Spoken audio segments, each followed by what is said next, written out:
कई बार ऐसा भी होता है कि हम किसी को आदर्श मानकर जाने अनजाने उसी को मानो घोल कर पी जाते हैं। दुल्हन बनी सुबह से पति ने प्रथम शब्द यही कहे थे, मेरी एक मामी हैं, वे बहुत अच्छी हैं। हमारे घर में सभी उनकी प्रशंसा करते हैं। मैं चाहता हूँ भविष्य में तुम उनका स्थान लो। सब कहें कि बहू हो तो सुबह जैसी। मैं चाहता हूँ जैसे वे सबको पसंद हैं, वैसे ही तुम भी सबकी पसंद बन जाओ। पति ने अपनी धुन में बोलते बोलते एक आदर्श उसके सामने प्रस्तुत कर दिया था। वास्तव में सुबह को भी पति की मामी बहुत पसंद आई थी। मृदुभाषिणी व धीर गंभीर, वे बहुत स्नेह से सुबह को खाना खिलाती थी, उसका ख्याल रखती थी। नई वधू को क्या क्या चाहिए सब उनके ध्यान में रहता था। सही बात है, अच्छे लोग सदा अच्छे ही लगते हैं। उन्होंने सबका मन मोह रखा था। वक्त बीतता गया और सुबह 2 बच्चों की मां बन गई। मामी से मुलाकात होती रहती थी, कभी शादी ब्याह पर तो कभी मातम पर। सुबह की सास अक्सर कहती, देखा मेरी भाभी को, कभी ऊंची आवाज में बात नहीं करती। सुबह अक्सर सोचती, 2-3 वर्ष के अंतराल के उपरांत जब कोई मनुष्य किसी सगे संबंधी से मिलता है, तब भला उसे ऊंचे स्वर में बात करने की जरूरत भी क्या होगी। कभी कभी वह इस प्रशंसा पर जरा सा चिढ़ भी जाती थी। एक शाम बच्चों को पढ़ाते पढ़ाते उसने जरा डांट दिया तो सास ने कहा, कभी अपनी मामी को ऊंचे स्वर में बात करते सुना है? अरे बच्चों को पढ़ाऊंगी तो क्या चुप रहकर पढ़ाऊंगी? क्या सदा आप मामी मामी की रट लगाए रखती हैं? अपने घर में भी क्या वे ऊंची आवाज में बात नहीं करती होंगी? वर्षों की कड़वाहट सहसा निकली तो बस निकल ही गई। अपने घर में भी मुझे कोई आज़ादी नहीं है। आप लोग क्या जानें कि अपने घर में वे क्या क्या करती होंगी।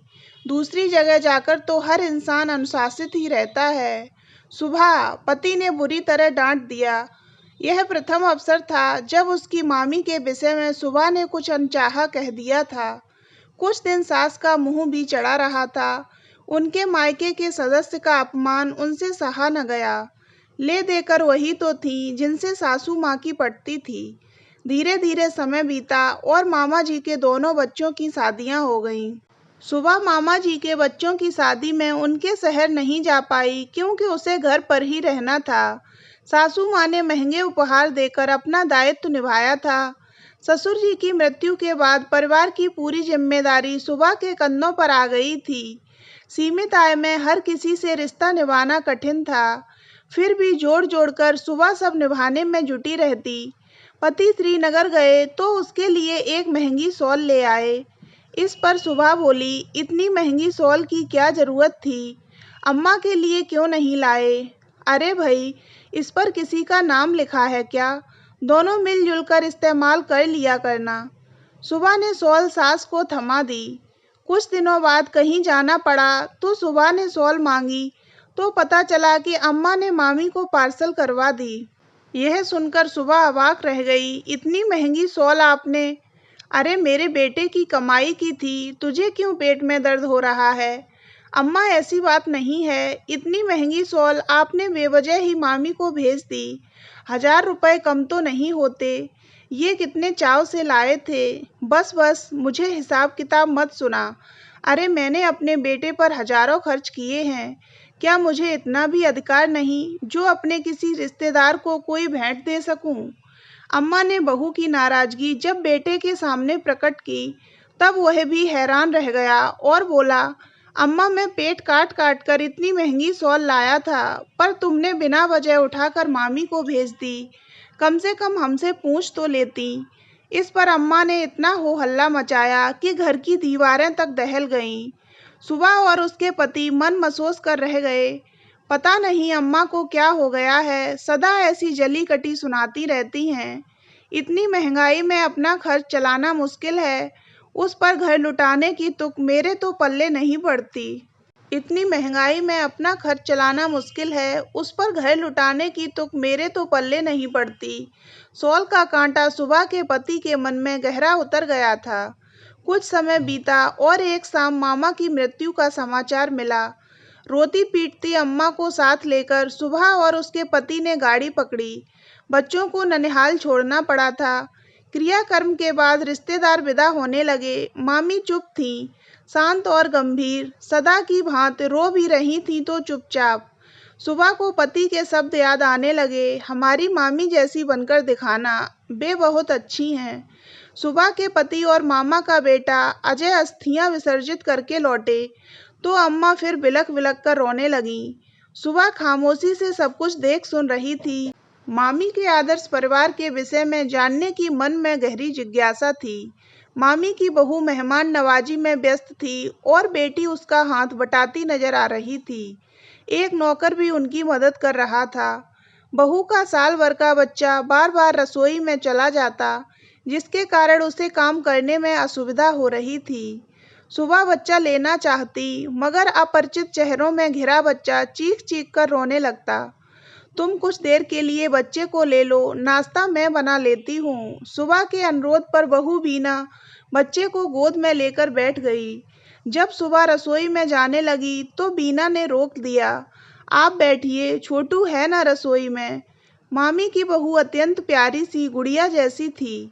वह धीरे धीरे बच्चे को सहला रही थी कि तभी मामी का बेटा अजय आया और गुस्से में बोला, तुम्हारे माँ बाप कहाँ हैं? वे मुझसे मिले बिना वापस चले गए। उन्हें इतनी भी तहजीब नहीं है कि मुझसे मिलकर जाते। आप हरिद्वार से 2 दिनों बाद लौटे हैं। वे भला आपसे मिलने का इंतजार कैसे कर सकते थे? उन्हें मुझसे मिलकर जाना चाहिए था। वे 2 दिन और यहाँ कैसे रुक जाते? आप तो जानते हैं ना, वे बेटी के घर का नहीं खाते। बात को खींचने की क्या जरूरत है? कोई शादी वाला घर तो था नहीं जो कि वे आपका इंतजार करते रहते। बकवास बंद करो, अपने बाप की ज्यादा वकालत मत करो। अजय तिलमिला गया। तो आप क्यों उन्हें लेकर इतना हंगामा मचा रहे हैं? क्या आपको बात करने की तमीज नहीं है? क्या मेरे बाप आपके कुछ नहीं लगते? यह सब देख सुबह अवाक रह गई। सबके सामने ही पति पत्नी भिड़ गए थे। ज्यादा दोषी उसे अजय ही नजर आ रहा था। खैर, अपमानित होकर वह बाहर चला गया और बहू रोने लगी। जब देखो मेरे माँ बाप को अपमानित करते रहते हैं। मेरे भाई की शादी में भी यही सब करते रहे, वहां से रूठ कर ही चले आए। एक ही तो भाई है मेरा, मुझे वहां भी खुशी की सांस नहीं लेने दी।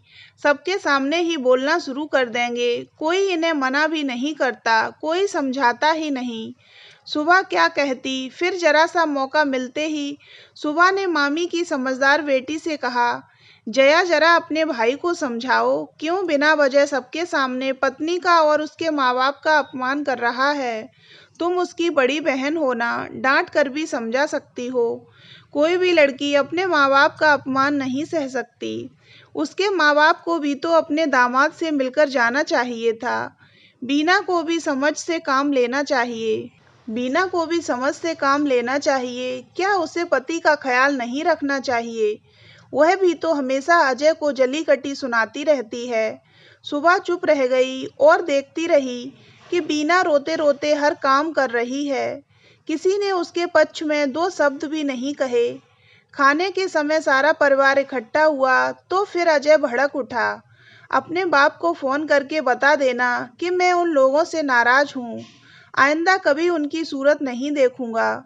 तभी सुबह के पति ने उसे बुरी तरह डपट दिया, तेरा दिमाग ठीक है कि नहीं? पत्नी से कैसा सुलूक करना चाहिए, यह क्या तुझे किसी ने नहीं सिखाया? मामी, क्या आपने भी नहीं? लेकिन मामी सदा की तरह चुप थी। सुबह के पति बोलते रहे, हर इंसान की इज्जत उसके अपने हाथ में होती है। पत्नी का हर पल अपमान करके, वह भी 10 लोगों के बीच में, भला तुम अपनी मर्दानगी का कौन सा प्रमाण देना चाहते हो? आज तुम उसका अपमान कर रहे हो, कल को वह तुम्हारा भी अपमान करेगी, फिर कहाँ अपना चेहरा छिपाओगे? अरे इतनी संस्कारी माँ का बेटा ऐसा बदतमीज। वहां से लौटने के बाद भी सुबह मामी के अजीबोगरीब व्यवहार के बारे में ही सोचती रही कि अजय की गलती पर बेखामोश क्यों बैठी रही। गलत को गलत न कहना कहाँ तक उचित है। एक दिन सुबह ने गंभीर स्वर में अपने पति से कहा, मैं आपकी मामी जैसी नहीं बनना चाहती। जो औरत पुत्र मोह में फंसी, उसे सही रास्ता न दिखा सके, वह भला कैसी मृदुभाषिणी। क्या बहू के पक्ष में वे कुछ नहीं कह सकती थीं? ऐसी भी क्या खामोशी जो गूंगेपन की सीमा तक पहुंच जाए।